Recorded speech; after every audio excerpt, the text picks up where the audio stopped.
Okay, hello everybody, and welcome to Mahamudra for the people. Yeah, it's a pleasure to be here with everybody, and let's see. So we're about to start a new text, but we had a really nice. I guess the last time we were together was 2 weeks ago because I was in retreat, leading a retreat in the LA area. Last week, and I'm back home in Brooklyn. And it was a really nice, I guess, session in the sense because there was a lot of time for kind of going back and forth and having questions answered and discussion and stuff. And so I want to start off maybe a little bit with checking in to see if anybody has anything that's still alive or has occurred for you over the course of your practice up until now. And if there is stuff and y'all want to, talk a bit, we can start off with that. And if there isn't stuff, that's fine too. And we can move on to the text. So I'll make sure everybody feels supported, comfortable, etc. It's nice to see Remy on the screen after seeing Remy for a week or so in LA. Super nice. Yay. Yeah. So, does anyone have anything they want to bring up or ask? No pressure. Okay. All right. Well, then let's do a little bit of sitting. I'm just going to look down to set up my timer, and let's sit for not too long, 12 minutes. This is a way of stabilizing. Allow your breath, well, allow your body to rest like a mountain with stability, a sense of immovability, right? This kind of Vajra-like quality. Let your breath be natural. Don't get wrapped up into somatic blah, blah, blah, or thinking about the way you should breathe. Just let, however your body breathes is how it breathes.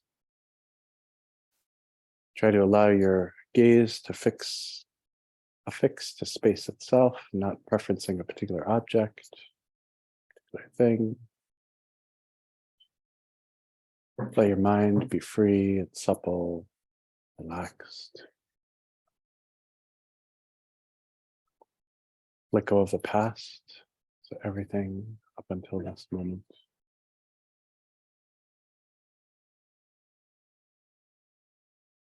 Let go of the future, anything that may or may not happen, who knows. Let go of the present needing to be any particular way.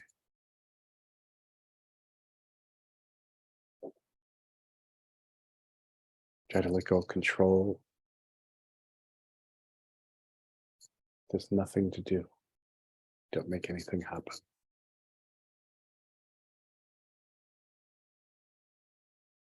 And then allow yourself to rest freely and naturally into your natural state, the state of all Buddhas and Bodhisattvas.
Okay, and slowly just come back to the group. Yeah, so I hope everyone's doing well, and you all have been well. So I think we're going to move on into Saraha's King Doha. So, Saraha's famous for these, many things, but these three major Dohas, the king, the queen, and the people Dohas, so the king and queen and people's songs. And they are, his name, Herbert Günther, wrote two books on these. One is a translation, I think, of the King Doha, if I remember correctly, and then another one called Aesthetic Spontaneity, which is about Saraha's other works. Yes, yeah, and there's there's always, because he was a scholar, analysis as to whether or not Saraha actually wrote all three, or some people say he only wrote the People Doha and the others were attributed to him. There's a slight stylistic difference between the King and Queen Doha, but there's a long practice of people writing under other people's pen names, right? So we find this with Nagarjuna, right? There are many Nagarjunas. There's Tantric Nagarjuna, there's Sutra Nagarjuna. But even with Saraha, people used to take, they'd have some kind of experience and they write it down and they'd sign it Saraha, right? Kind of like, the battle for tags in the graffiti community, right? Like, I used to know three people who wrote Cash when I was in middle school and high school, right? And that was their tag. And every so often they'd get into arguments, but the one thing that it did do was just made the notoriety of Cash kind of crazy, because Cash was all over the place, because Cash was multiple people. So who knows, about who wrote this, and who cares? Because the most important thing is that we have these texts available to us, which are really powerful texts around the practice of Mahamudra. So Saraha's King Doha is kind of like, we say, like a series of stanzas that are almost like allegorical, right? In the sense that each one is related to the other loosely by theme, by virtue of the fact that, these are basically these little vignettes pointing out the nature of mind. But there's not necessarily a linear progression. So it's kind of like a beautiful necklace with many different kinds of beads, all of which are unified by this one thread, and the thread is the nature of our mind. When I first received the transmission for this, actually, it was the first transmission I ever received from Pating Rinpoche. Second, actually, the first was Third Karmapas Mahamudra Aspiration Prayer. And then I was lugging his works of Saraha around in my backpack, and I was like, oh, here, will you please offer me this? And so he did, and offered instruction on it, and then years later, also from Changpa Rinpoche, I've received both the transmission and instructions on this. I don't remember what year that was, but it was around, I don't think I was a father yet, so it was probably 1998 or something like that. So I was under daddy.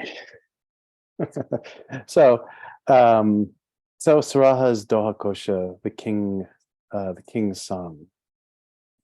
And so this begins with a one-line, two-line prayer to Manjushri. So, welcome, or please come, please bless Arya Manjushri. Welcome to the destroyer of demonic power.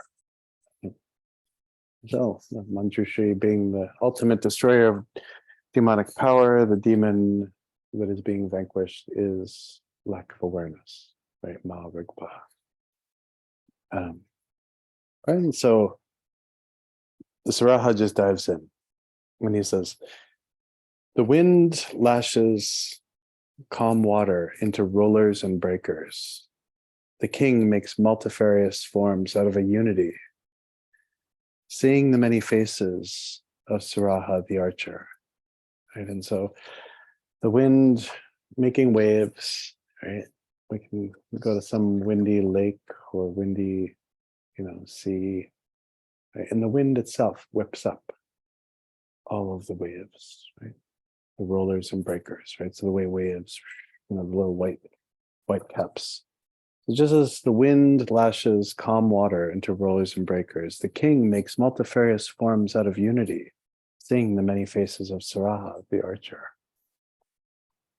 And so the mind, conceptual mind, and just, don't look at the screen, put your gaze somewhere in the space around you. Right? Conceptual mind tends to make much out of whatever is here.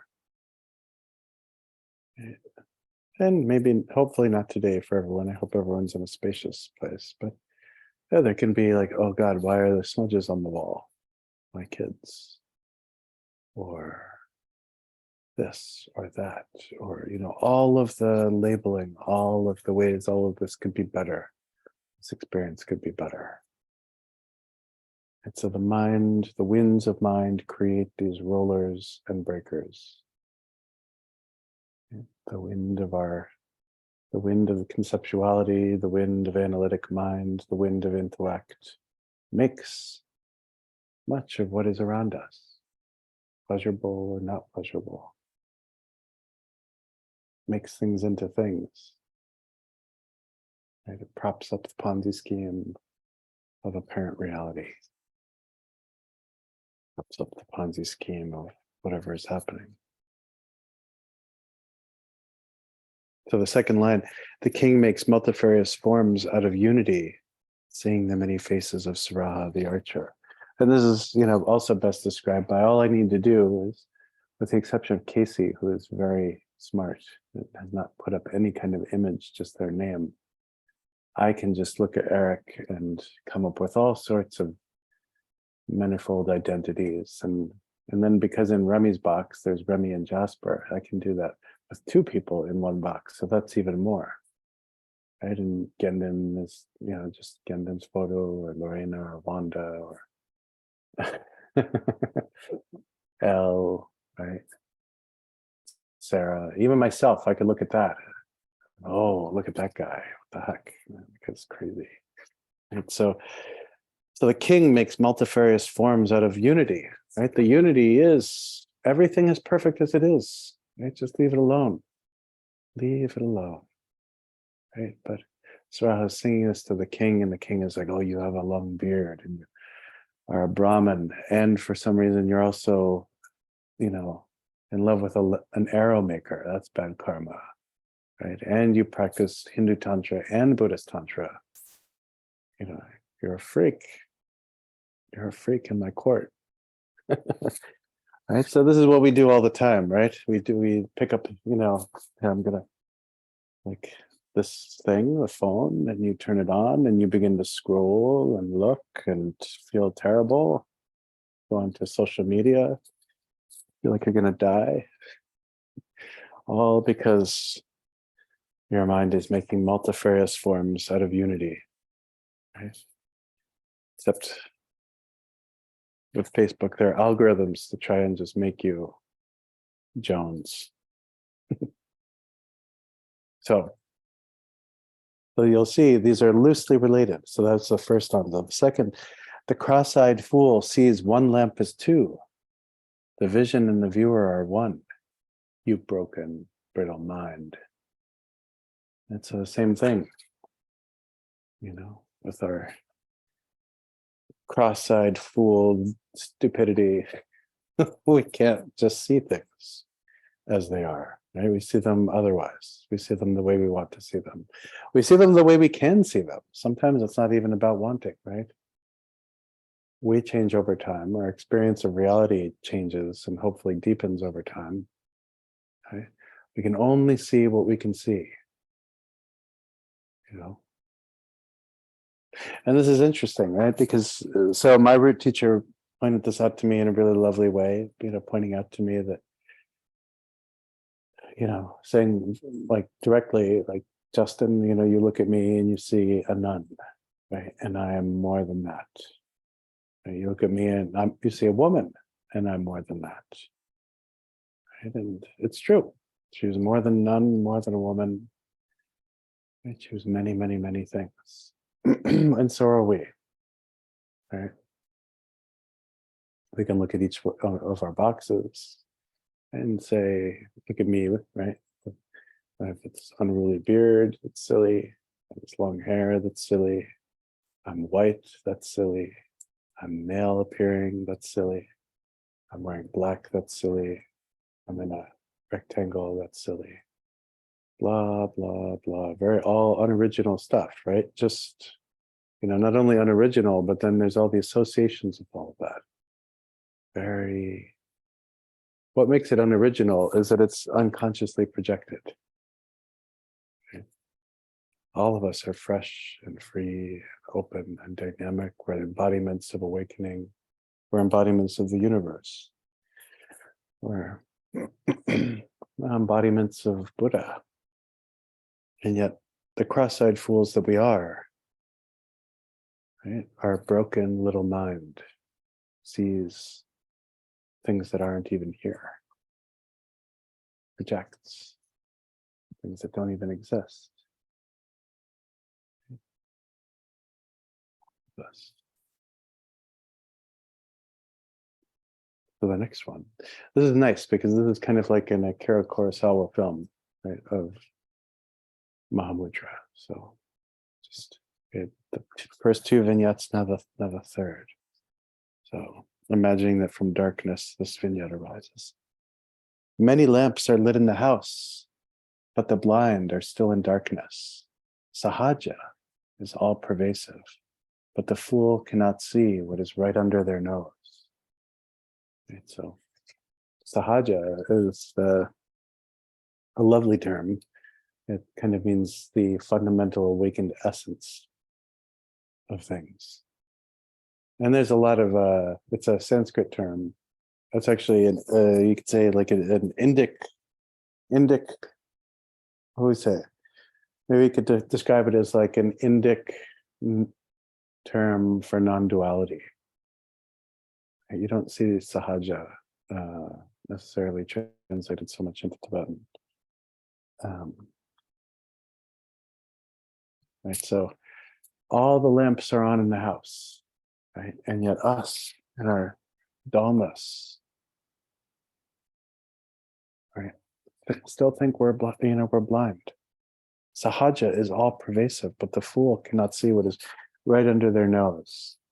And this speaks quite a bit to the our natural state.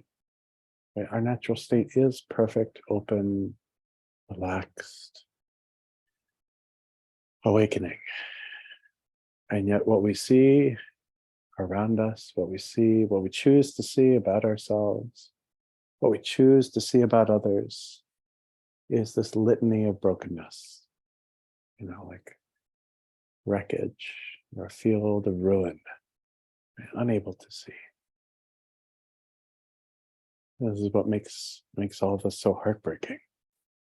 So we're not down.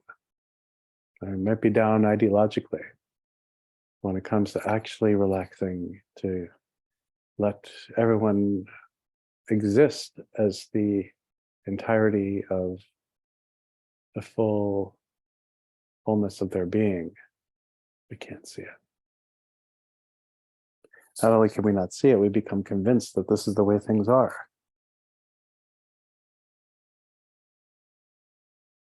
But the fool cannot see what is right under their nose.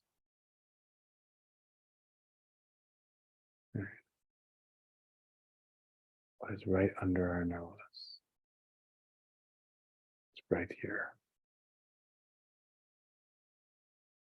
You don't need to do some ridiculous meditation teacher training to get it, or even a yoga teacher training, or even any teacher training.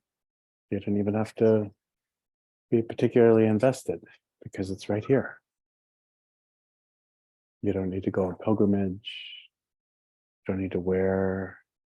One of the reasons why I enjoy wearing black is because this my root teacher's mother once somebody had me have a Sikamiz chuba made. The Sikamiz like dress outfit made. And so I was down with a tailor and I was like, what colors do you think? And he's like, well, the outside should be gray because you're, a layperson. And this was early, like before, like any of my teachers asked me to start wearing robes. And he's like, and the shirt should be black. And I was like, oh, that's great. Like I'm from New York, very comfortable. And so then my root teacher's grandmother saw me like with the shirt and she's like, that is horrid. Like you should never wear black. Black is the color of like, it's not Dharma, right? That's a bad color, right? That's the color of, she didn't say the color of darkness, but it was kind of like, it's an inauspicious color. So then as a result for like 25 years, all I tried to do was wear like maroon shirts or yellow shirts, or if I was feeling, very, very, Om Shanti, Jai, Jai, Jai, Jai Ma, like then orange, and so you can even find some of these clips of, Rod making fun of my orange sweatshirt because I've worn orange sweatshirts for like 10 years. Right. And then now though, I like wearing black because it just messes with all these people that have all their silly things. Like if I wear red and if I wear yellow, like somehow my mind is transformed. And Saraha would be like, it's right here. It's right under your nose. Who cares? Don't wear clothes or wear other people's skin. It doesn't matter. It really doesn't matter. So sahaja is all pervasive, but the fool cannot see what's right under their nose. Right? It's Mahamudra doesn't care if you subscribe to Lion's Roar or Tricycle. It doesn't, in fact, it'll probably come a little more quickly if you don't, because of all of the ideas. Right? Ideas, too many ideas. So then fade to darkness. Right? And then the next vignette. Just as many rivers are one in the ocean, half-truths are swallowed by the one truth. The sun's effulgence illuminates every dark corner. Right? So, just as every little, it goes from stream to river to big river, eventually into the ocean. Right? Just as all of these bodies of water are connected, everything flows into the sea. Right? All half-truths are swallowed by the great truth, or by this one big truth. All concepts, right? All self, even the discrimination between self and other is dissolved into the natural state, dissolved into the essence of mind. Right? Like the sun, right? Just illuminating, right? Burning away, illuminating every dark corner.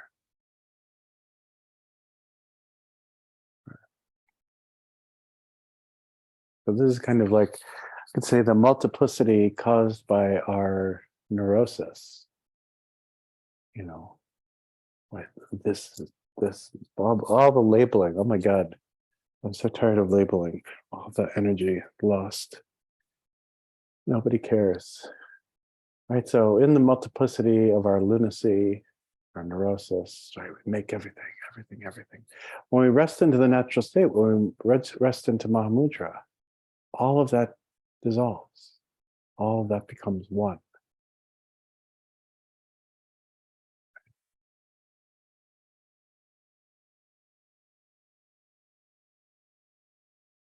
And I will ask people to kind of feel into this, maybe, after this, whatever this is, some kind of unfortunate program, so after this, for example, I'll have like a little bit of time And then I'll go pick up my kids. So I need to like, walk to their school, and I'll see all sorts of things, and I'll hear all sorts of things, and I'll feel all sorts of sensations. And I could get really wrapped up in, oh, that one's nice. Oh, that's nice. And the part of Brooklyn I live in, it's like real car culture, right? So like big muscly guys with their big muscly cars, and asserting themselves and their insecurities through expensive pieces of machinery. And I'll just glide through, not labeling. If they don't need me, well, of course they want me to pay attention, but they don't get that. And I'll just move through, not labeling, right? Letting go of the multiplicity, letting go of the, oh wow, that car is so loud. Oh wow, he ran a red light. Oh wow, this. Oh wow, blah blah blah blah blah. None of it, needs anything. Even showing up, waiting there with all the other parents, all waiting. They open the gate. We can walk in. All the kids are screaming, right? Having fun, right? Just being there, not needing to constellate or figure everything out. Oh, we can wow and wonder. Yeah, it's not about like don't be. So this is more like, we don't need to give birth to every little thing. We just need to give birth to the flow. Yeah. Curiosity, drop judgment and control. I mean, because the other thing is there is a whole wow factor, right? And that's like, oh my God. Yeah, wow. This is crazy. I was just in LA for this retreat, and um, of course, like, the retreat was wonderful, the people were wonderful, the whole thing was great. And then I get to LAX, and then my flight is delayed for 4 hours. And I was trying to get back in time. I had it all planned out where I would get back to New York at like 1 in the morning, sleep for a bit, and then it was my son Winston's birthday. And so then we'd spend the day together, doing birthday stuff. And of course, since it was delayed, I showed up, like the kids were already awake, when I got home. I was like a zombie, you know. But the whole experience was great because I just spent this week retreat, and I was feeling super fresh and spacious, and just watching everybody with their relative levels of freak out about like, delay, delay, delay. And the way they did it was so beautiful because it was so painful. Every 15 minutes, they would make an announcement as to whether or not they had information. So honestly, for like 3 hours, they were like, we just want to let you all know that we still don't know what's going on. So my main thing was like, oh God, like just as long as I get home tonight, that would be great. Like, I don't want to have to figure out like what happens if it's canceled. Like that, I'm too relaxed for that. I'm gonna need to like call Eric and ask him what I should do, so that I didn't have to do that. Right, but watching everybody, and there were some people that were just doing that too, and we'd like make eye contact and kind of like nod and smile, and then there were some people like waving their arms around like, do you know who I am? Like, you can't do this to me, right? It's like that wow. You're like, oh wow, there's a whole universe happening here, right? So we can wow from space, right, to appreciate the diversity of response, and all of a sudden there are people hitting on each other, like whole future generations perhaps being, and the glint of people's eyes, all sorts of stuff happening, and then fade to black. Then from darkness, clouds draw water from the ocean to fall as rain, but moisture neither increases nor decreases. Just so, suchness remains invariable, like the pure sky. Right? So it's actually, Saraha knew about evaporation and condensation, right? So So, as we all learned, right, when it's hot, water evaporates, becoming clouds, and then eventually rains, right? So it's all as if, that same amount of matter is still there, right? It's just changing phase. And in the same way, right, the phase change of the constancy of everything that we experience, right, is held by this suchness that remains invariable, like the pure sky. And so we see and experience change. So, if one goes to India or the Indian subcontinent, this is June. So it's like super hot, almost June. Very, very hot, very, very dry, just before the monsoon. So it's kind of crazy, right? And usually, depends on what part of India you're in, but like usually mid to late June is when the monsoon starts, right? And then raining, raining, raining, raining, raining, right? Until about, uh, the mid-August, depends, right? And then there's water everywhere, right? And it's kind of amazing. You take the train across India, and the tracks are elevated a little bit. So you can look on either side and it's just water as far as you could see, right? But it's just farmland, right? It becomes completely flooded, right? And then it all evaporates and is absorbed into the earth, right? And that moisture comes and goes, comes and goes, comes and goes. Right? So the suchness that undergirds all things is constantly there. And it becomes many other things because of the phase change of our analysis, right? Labeling, looking, glancing, contextualizing. This is kind of the curse of being overeducated, right? Is thinking, why everything is the way it is. Like the worst thing you could say, right? It's like almost one of the worst things you could say. And I used to do this all the time as a kid because I was a smart kid, and I was also a what's the term? Like I was really I was a smart kid who was really into validation, right? Like in school, right? And being smart. Being smart was something that was validated for me, like at home and other places. And so to want to know everything became a thing. And then, one finds himself saying, I know, oh, I know, I know, I know, I know. But the thing that's terrible about it, right, is that like occasionally like I have friends who be like, no, you don't. But what's terrible about it is like you deny the existence, you deny the reality, right? You deny the richness, you deny the subtlety, you deny the the unique brilliance of things because I know it, you know. So in this manner of speaking, the more we're educated, right, the more we're actually relegated into this very uncreative place of just, playing that little violin. I know, I know, I know, I know. That's really boring. Right? But then if you hang out with a child and they're like, wow, that, wow, wow, wow, wow, wow, wow, wow. Right? Like not being such a boring, overeducated human and fade to black and then lights up. Next vignette.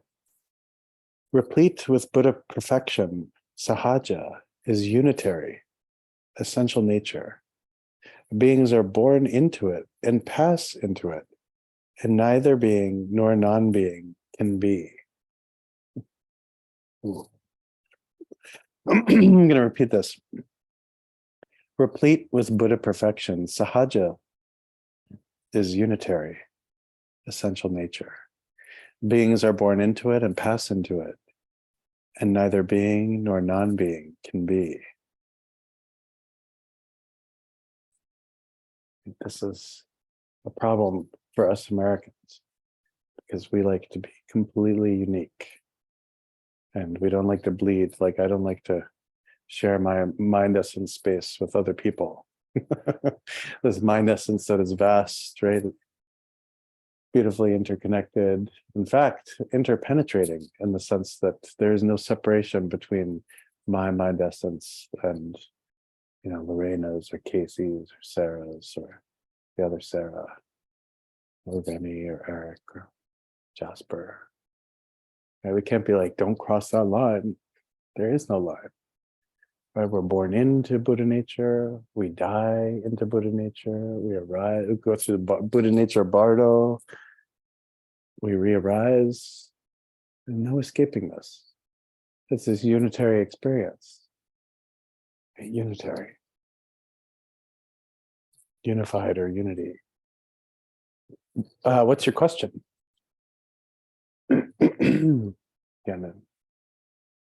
Would you say the verse one more time? Mm-hmm. Yeah. So, replete with Buddha perfection, sahaja is unitary essential nature.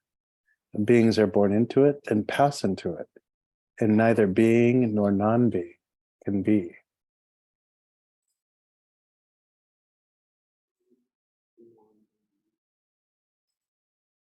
Is it I think you might have said this, and I cut out for just a second, but it's unified as opposed to separate. Separate. Mm-hmm. I feel like I've heard unity or unified in the context of Mahamudra and Dzogchen before, and Mm-hmm. maybe I think I just don't always get at what's being pointed out Mm-hmm. with that term. Yeah. Yeah, no, this is really good because this is the this is the inconvenient part about it, Yeah. is that it can't be explained. It could be understood intellectually, right? But then it's just like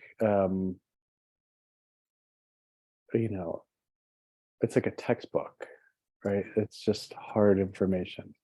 This is where, the kajus and the nyingma are like, you're never going to be able to reason this out, right? Best to practice the meditation, right? And then it clicks, right? It settles. So, okay, let's all sit for a sec. My old creaky body will sit up. Let out a sigh like that if you want, or not.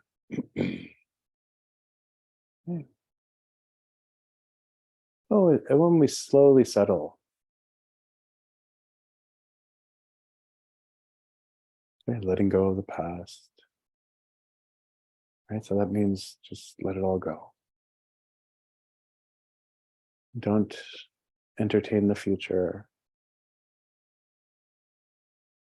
Right? Nothing has happened yet, so why go there? And don't even make anything about this moment, right? This present moment. Let go of control. Let go of trying to figure anything out. And just rest.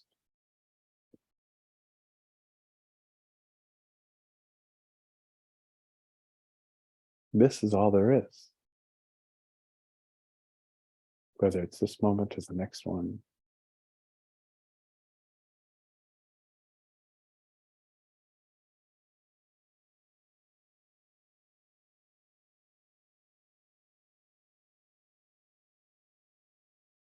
In one way, we can say choice is an illusion. All we have is this. When we die, our body dies. The nature of our experience shifts towards that of being in the bardo. All we have is this. As we go through whatever bardo experience we have, and all of the causes and conditions for re-arisal in whatever form, whatever location, place, etc.,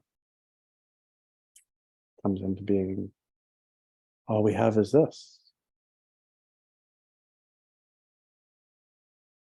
And then as we take new form, however we happen to arise miraculously from a womb, from an egg, from moisture, all these classical ways of being reborn, all we have is this.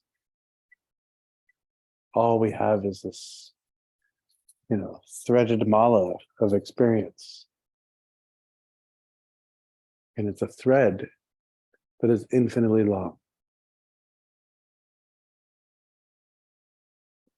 And everything just happens.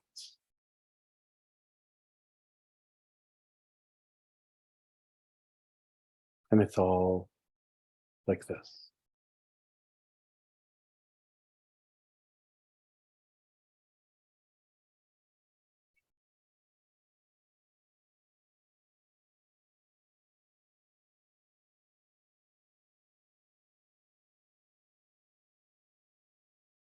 Even with all of the options available to us, imagine being a child.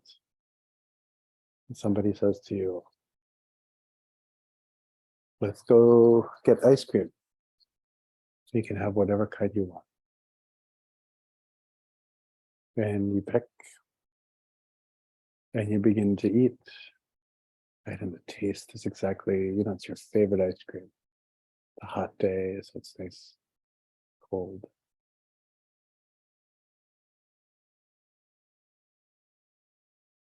That's all we have.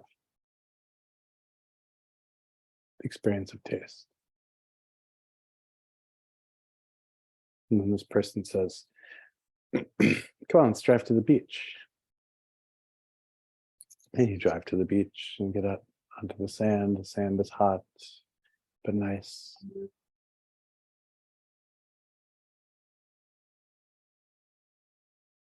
The waves and the breeze are kind of uplifting. You lay down, feel the sun on your body. This is all we have. And as you lay there, all these thoughts and emotions go through your mind. That's all we have.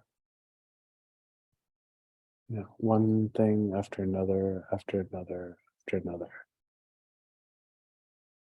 This is all we have. This is, what is meant by it is unitary, right? It is essential nature.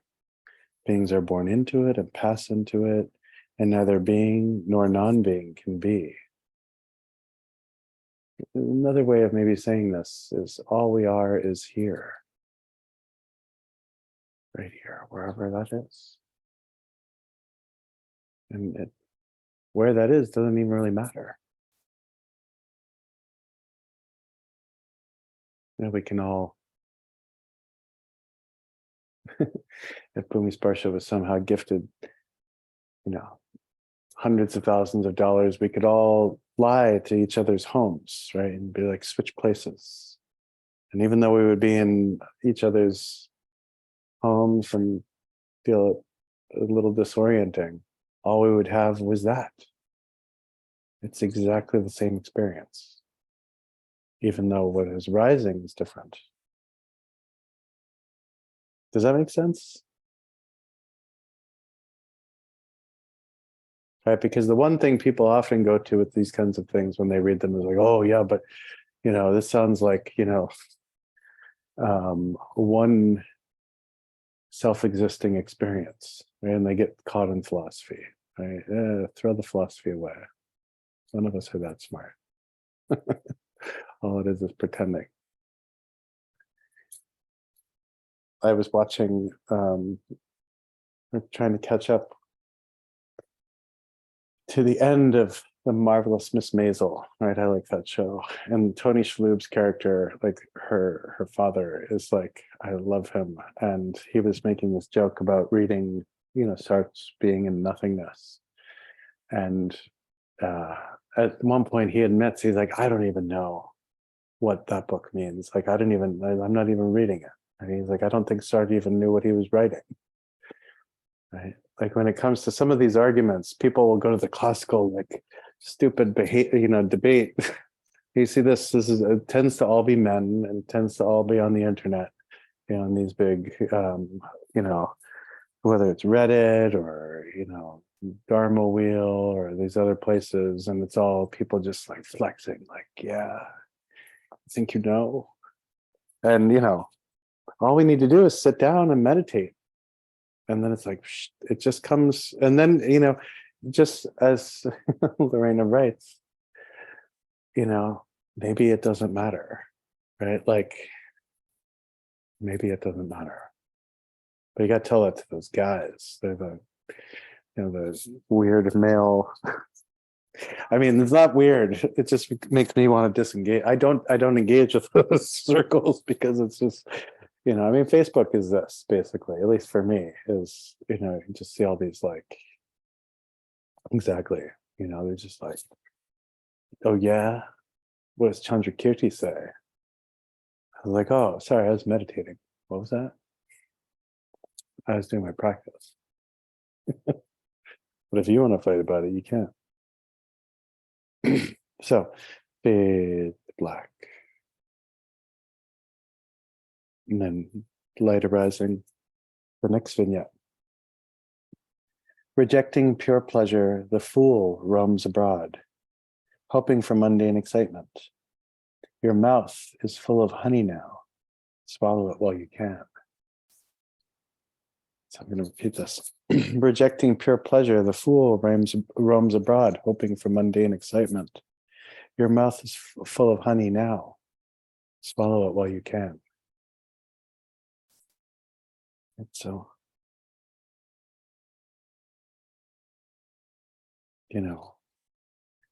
we reject this experience. I used to reject this experience all the time. I used to go to India all the time. I've been there 16 times. Sometimes the trips have been a year long, 6 months long. Several of them, a couple have been a year long, a number of them 6 months, even more, 3 months.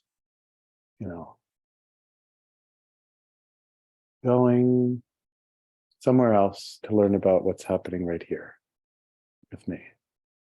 Right? Going and not just going to India, being like, okay, now landed in Delhi, now I need to go all across India and up, a jeep ride up into the mountains, sit at the feet of a great master, tell me about my mind.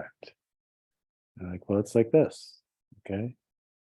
Practice, practice, practice, come home, okay, now I need to go back so I can understand what my mind is like when I was back there. Like this one line, your mouth is full of honey now. Swallow it while you can. He's like, you idiot. Why do you keep doing that? But it helped. Like Lorena. Yeah, no, it did help.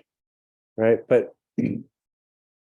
and part of it is the journey, right? Like I think though, the reality of the situation is that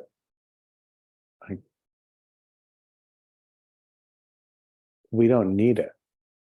And that's the thing, right? There need to be, the thing about here is if we started to tell people, you don't need to go do that.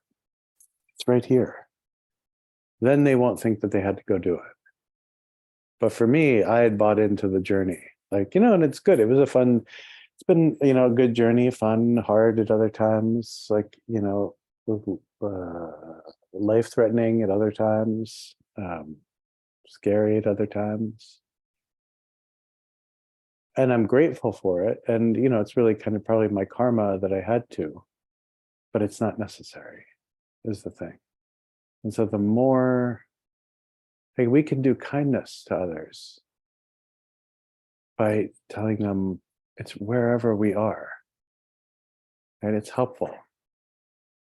It's helpful to, especially if you consider a place like New York, right? It's like, or LA, having just been there, although the part of LA we were in was Topanga. So that was like, It's a different kind of LA. It's not like it's definitely not like Compton, you know. But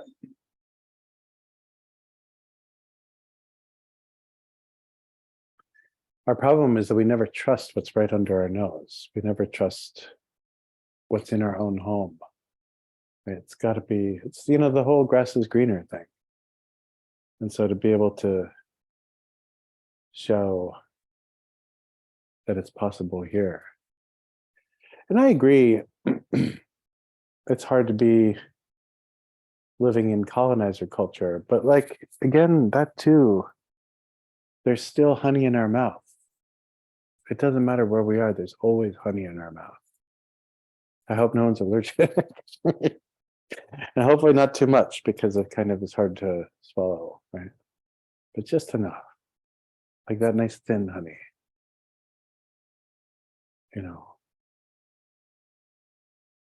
It really doesn't matter where we are. You know, it really doesn't matter where we are. Because I was going to say, like, take like, inner city urban culture.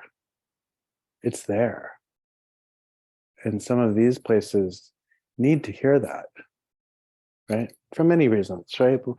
Some is that, the resourcing. I did not come from a well-off family at all. So like most of my early trips was me really selling everything I ever had, and then just having a backpack and then just, going or coming back and working for a while, saving what I could, and then going, um, and just hoping everything would be okay when I got back. But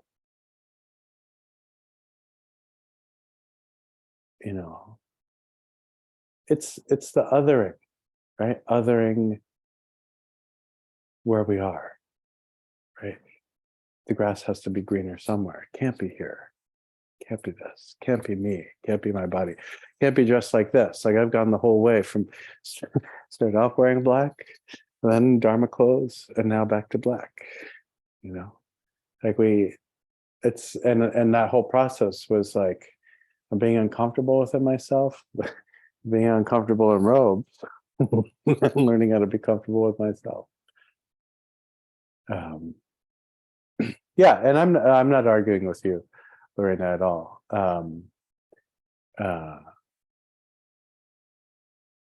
Yeah,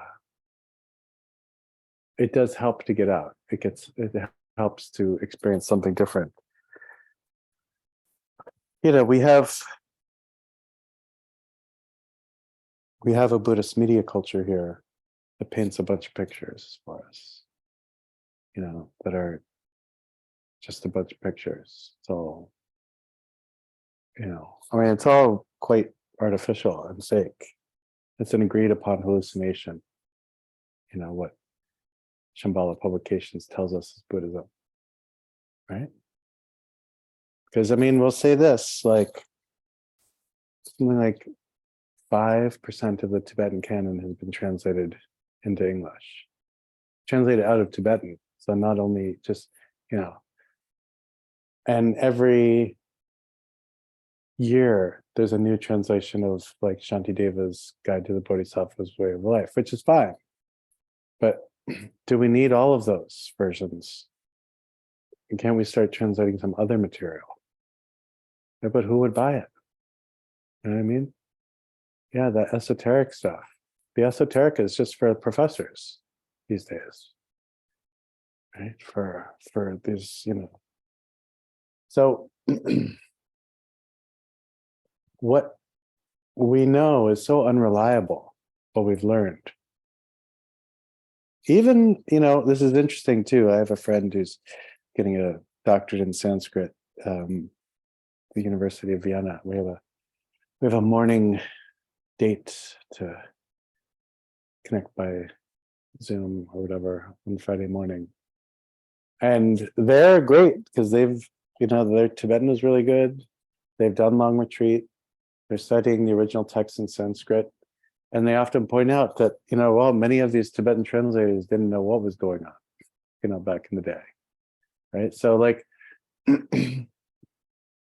we have these ideas of things being super etched in stone, super defined, but everyone has just been trying to, like, just get by, from the time of the Buddha until now. Everyone's just like, oh boy, like, I hope this works, but there's something really, I find that really beautiful, because of what it points out, right, is that the essence, right, the thing that is really makes all of this alive and makes it work is not controllable, right? It's everywhere. It is everywhere. It doesn't matter.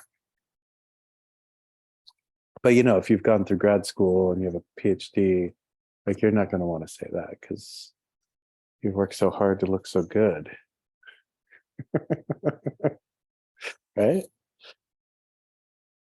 Do you know how hard it took to look like this?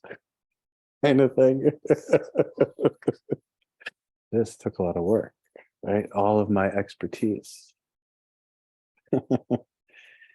Oh, so we all have a mouthful of honey, right? So then fade to black. And then the next vignette, right? So Sura says, fools try to avoid suffering. The wise enact their pain. Let others thirst after appearances while we drink the cup of sky nectar. Very nice. A little martini glass full of sky nectar. Yeah. So fools try to avoid suffering. The wise enact their pain. Let others thirst after appearances while we drink the cup of sky nectar. In the retreat on last week, I gave a little bit of a spontaneous reference to Padampa Sangye's Sky Lake instructions. This technique for resting into the nature of mind by just kind of not really ejecting consciousness at the top of the head, but like, you could say, like, ejecting the reference point as far up as possible, and then just resting into this. Yeah. That's a good sky-like instruction, right? And so we're going to go backwards with this. So the sky-like instruction is to just rest into whatever is happening. It's the ultimate confidence of the phrase, that's what's up. Right? Fools try to avoid suffering. The wise enact their pain. Right? So I was the fool who was like, I got to go to India again. I got to do it again. I got to do it again. I got to do it again. Right? I need to somehow find the solution to my problem. And keep going, keep going, keep going, keep going, keep going. But then I was meeting with people who were like, ha ha ha ha ha ha. It's all in your mind, my friend. Oh, I'll come back and see you next year. Well, if we're all alive, you will. It's like that interesting thing of like my neurosis, like chasing my, basically chasing my tail around, right? Chasing appearance, looking for the solution, looking for the peace, right? Sitting at the feet of these people who are like, peace. There is no peace or lack of peace. Oh, okay. Come and sit and practice more. The main thing I think I had to do was just really exhaust myself. Right, this process of just like, oh my God, really, again? Right, fools try to avoid suffering. The wise enact their pain. Well, of course, people don't like enacting pain, and the point isn't to feel pain. Right, the point is to see what's actually there. Right, so this is kind of like, the fools are running away from everything. The wise are able to just see what's there, experience it. No big deal. No big deal. Let others thirst after appearances while we drink the sky cup of nectar.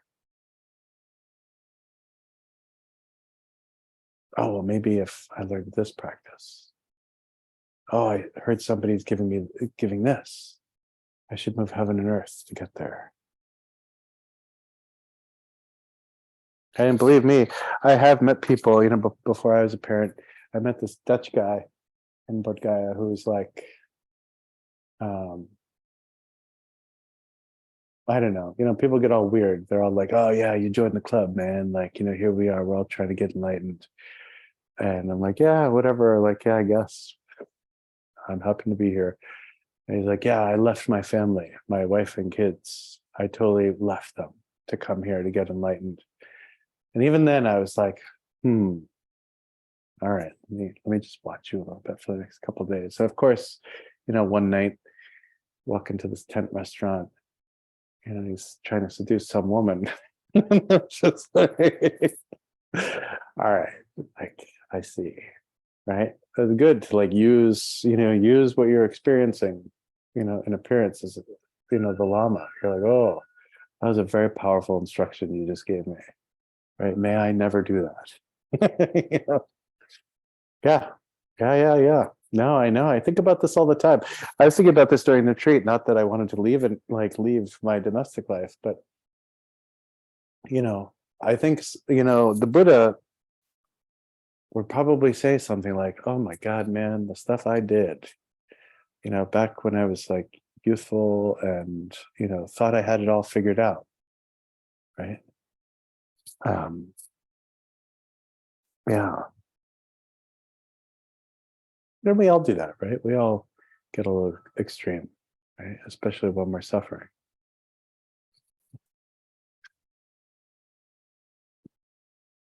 That fade to black.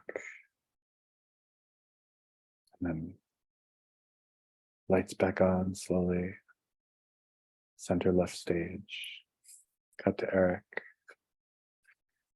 Wearing his Prince t-shirt.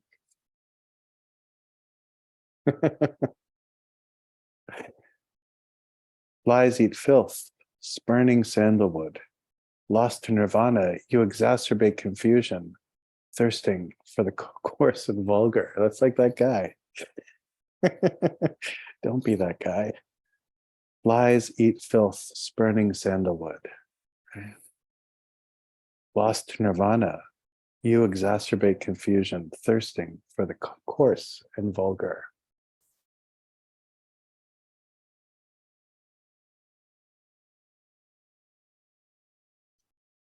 And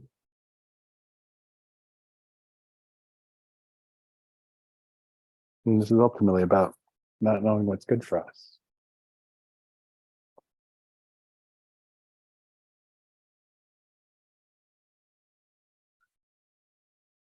There have been so many people who have been like that person. We get very, very, very motivated around awakening. And then we make some bad decisions. And some of this is about having the wherewithal, and some of this too is misplaced energy. If you think you need to, Dr. Nita talks a lot about secure attachment, and I really love that. And yeah, when we look at like ideas around secure attachment and these kinds of narratives, like awakening story narratives, where someone's like, yeah, man, I want to get enlightened, so I left my wife and kids, right? Thereby potentially screwing my kids up and destabilizing the kind of attachment that they might be able to feel like they could have with a father figure, all so that I can, get closer to awakening, until that hot girl walked into the tent restaurant. And my weird blindness caused me to perhaps end up in exactly the same situation 4 years. Very weird, right? This is, the stories we tell each other or ourselves, right? It's all perception. If somebody was just like, hey man, it's in Denmark, don't leave. The nature of your mind is the same as in Denmark as it is in Bodh Gaya, as it is in Lhasa, as it is in Varanasi, as it is, in Paris as it is in Colorado or wherever. It doesn't matter. Same breath, same anxiety we feel, same desire to connect. Location is different, of course. The places have particular feelings, definitely. Very sacred places are powerful. But if all it took was going to these pilgrimage places, we'd have many more people. All you need to do, right, is have a really good travel agent, right? And an awakening would be assured. We could be like, well, rather than like go into debt for college, like I could just go to like the 4 sites of the Buddha's life, and then I could come back to the US and start a cult. And we have that here in certain places. They'll fade to black. And then lights rising. Rainwater filling an ox's hoofprint evaporates under the hot sun. Just so, imperfections of mind all dissolve in perfect awareness. Right, this one is the key. Right, so every time I walk my ox, after it's rained, or it's rained after I walked my ox, then I can see all of the puddles of water in the ox's footprints. And if I'm patient, I can sit there and appreciate its evaporation into the hot sun. What we can all do is familiarize ourselves with the practice of resting into Mahamudra. And we will find this is not hard to experience necessarily. Right? The conceptual mind dissolves, it evaporates, right? When placed within the sun rays of the awakened state, right? Of the nature of mind, nature of awareness. If we have full confidence, right? Some experience, lived experience, earned experience, right? Lived is earned. This is all you need, this one stanza. I'm going to repeat it before again, then we get some self-test questions about to ask. Right? Let me just repeat it. And then, rainwater filling an ox's hoofprint evaporates under the hot sun. Just so, imperfections of mind all dissolve into perfect awareness. All right. What's up? I'm looking at you again. I didn't have a question. Okay, your lips started to move. All right. My aunt came from across the room when I was saying something. Blame it on your aunt. Okay.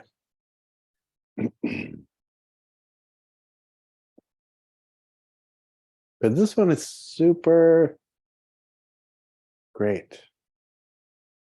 All the things we feel dissolve. Right? Everything that makes us want to, get up and try to turn the world into like it's some kind of gold-plated place where everything is perfect. Even that dissolves.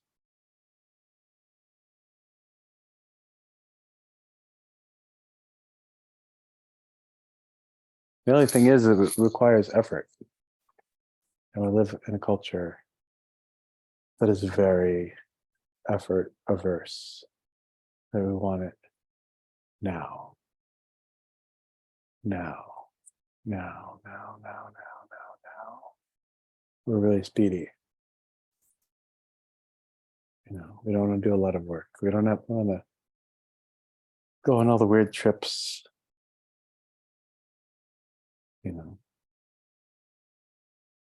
Like I have no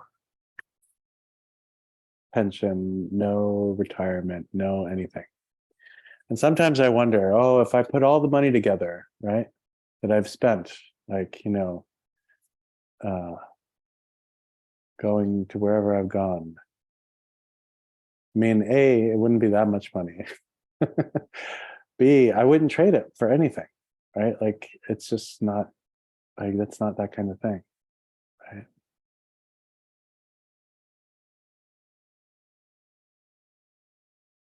But the work I'm so grateful for. And actually, it isn't until the past couple of years where I really like,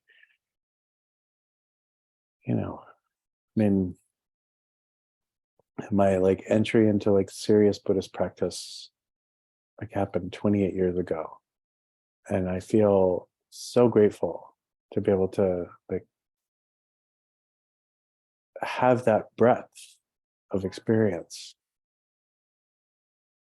And also, especially when texts like this point out that you don't need all that. I can really, but these days I'm like, this is kind of like training as an artist for a long, long time. Right. And then going to like, Jackson Pollock's studio or something. And then you're just like, oh my God, I am like in awe of the simple spontaneity.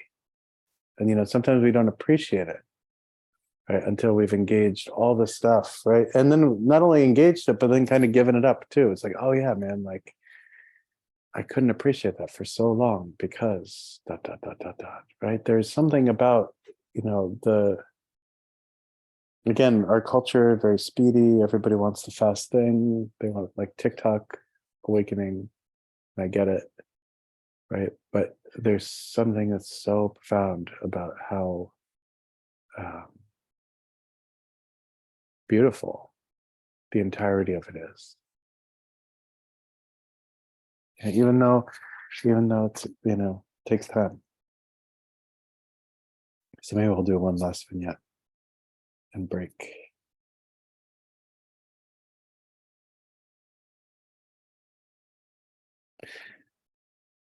So fade to black and light arising. The next vignette. Seawater absorbed by clouds turns sweet, just as the venom of passionate reaction in a strong and selfless mind becomes elixir. And so, with evaporation, the salt does not travel with the moisture as it evaporates, yet it stays behind. The venom of passionate reaction in a strong and selfless mind becomes elixir. And this is connected to the previous one. I'm going to read the previous one again. Rainwater filling an ox's hoofprint evaporates under the hot sun. Just so, imperfections of mind all dissolve in perfect awareness. Yes, I'll show you the book I'm reading from.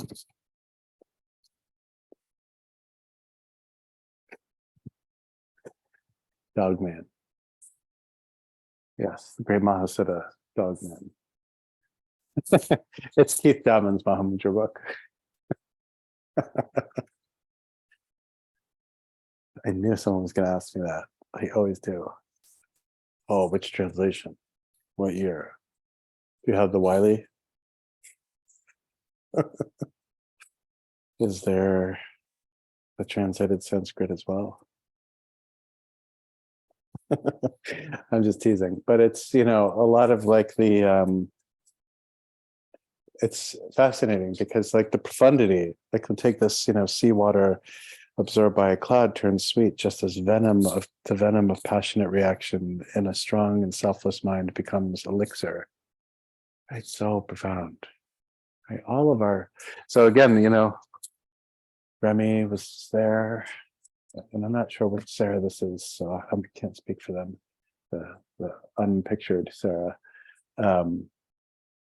but at the Rushan retreat, and so this was this retreat of really engaging in letting go, letting arise, and self-liberate. all of our kind of patterning and habituation associated with the six realms. And this is a preliminary practice for Hatha Yoga or Dzogchen, and it's a powerful practice, right? And one of the powerful things about it is it actually begins to kind of show us how much space exists even within our habituation or our patterning. Right? And so with this instruction too, that no matter what our reaction is, the venom of passionate response could be all sorts of things. Could be feeling very turned on, or a passionate response could be, oh yeah, Eric, or whatever. I don't have any of my kids' props here, but except for Dog Man. But they've got all sorts of big swords and stuff like that. Nothing.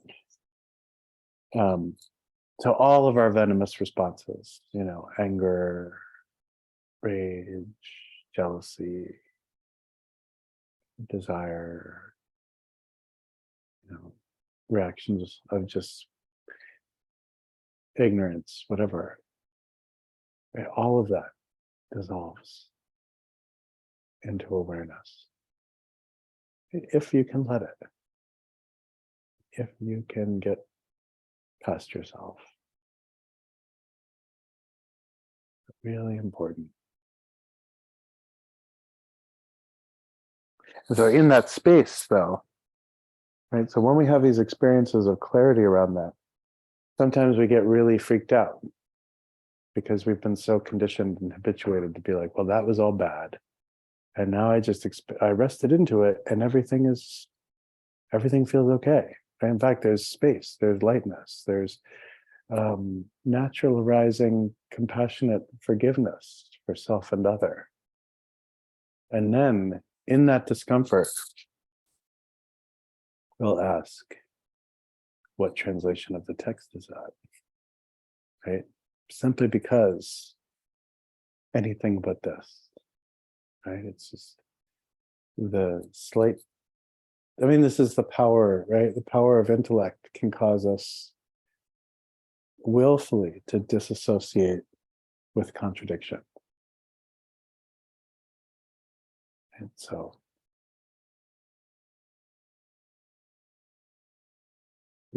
another thing that happens, like with these kinds of instructions, I'll encounter people who are like, oh yeah, man, that's cool. I'm really into ethics. That's kind of like a non sequitur. You're just like, well, I don't know what I'm supposed to do with that. Except now you're making me say ethics isn't real. Right? Ethics, for many people, ethics is just like wheat pasting a position paper. Because I can't deal with the emptiness of my own mind and all phenomena. I need to tell everyone what it's like. Mahamudra is really subtle. It's like every so often, I've seen this with, the benefit of having so many kids, with the exception of, aiding in the destruction of the planet. Just kidding. Is to see who's paying attention. Is all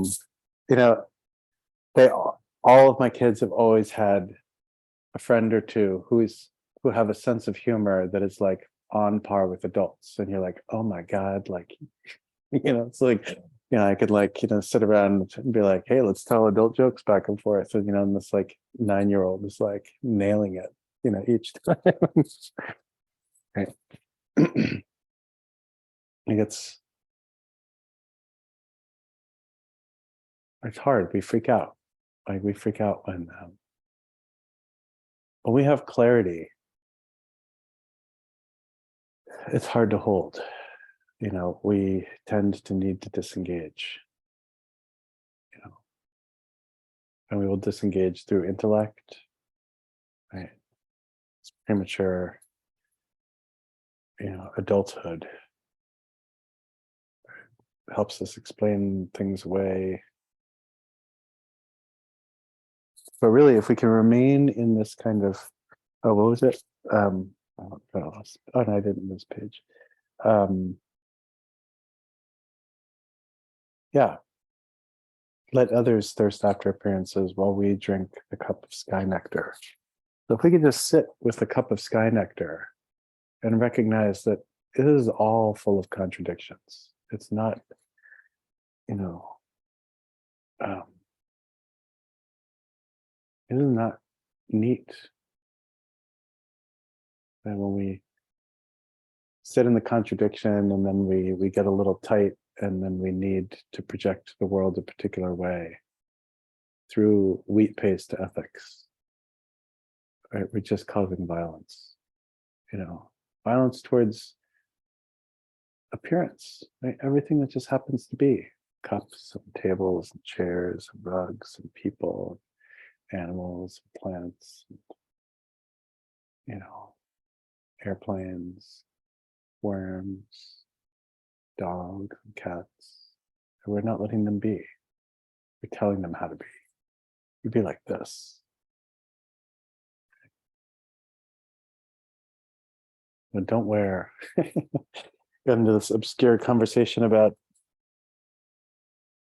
early Vinaya during the retreat. And some of it I'm not going to get into because it's very situationally bizarre. But one was in my effort to try and find a reference to ear sex in the Vinaya that a monk friend of mine had shared with me a long time ago. I discovered that it's a violation of vows to wear robes made out of owl feathers.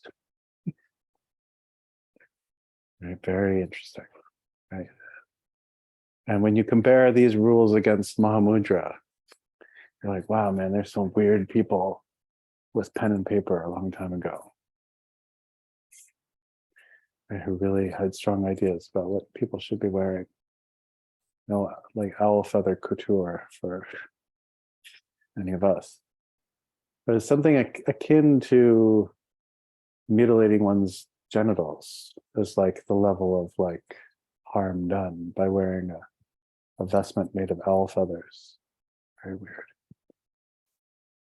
So anyway, we'll pause here. Apologies to anyone on YouTube who's just hearing that weird reflection on owl feathered couture. Yeah, let's pause here and we'll pick this up next Tuesday. Same Mahamudra channel, same Mahamudra place. And for now, let's just very briefly dedicating this merit to all beings. May all beings, no matter where you happen to exist, right? Human, hominid, non-hominid, sentient, non-sentient, and may all beings be able to rest into the sky-like nature of mind. May all tightness, concept, rules, and regulations dissolve into the brilliance of the natural state. Take care, everybody. Be well. Wear the right clothes. That's the only takeaway. Wear the right clothes. Be well. Bye-bye.